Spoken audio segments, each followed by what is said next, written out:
ایک غریب لڑکا روزانہ اپنے محلے سے گزرتے ہوئے ایک بزرگ فقیر کو دیکھتا تھا۔ ایک دن اس نے دیکھا کہ وہ بوڑھا آدمی 2 دن سے کچھ کھائے بغیر بیٹھا ہے۔ اس کے پاس خود بھی صرف آدھی روٹی تھی۔ دل میں سوچا، یہ بھی بانٹ دوں تو میرے لیے کیا بچے گا؟ پھر وہ مسکرایا، روٹی توڑی، آدھی اپنے پاس رکھی، آدھی فقیر کو دے دی۔ بوڑھے شخص نے لرزتے ہاتھ سے روٹی لی اور آنکھیں بند کر کے دعا دی، بیٹا، اللہ تیری مشکلوں کو آدھی کر دے جیسے تو نے اپنی روٹی آدھی کر دی۔ لڑکے کا دل ہلکا ہو گیا۔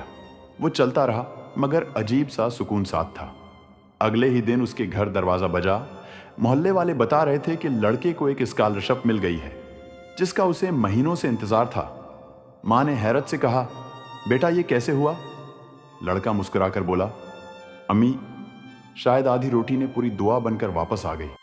مزید ایسے دل کو چھو لینے والے ویڈیوز کے لیے فالو کریں۔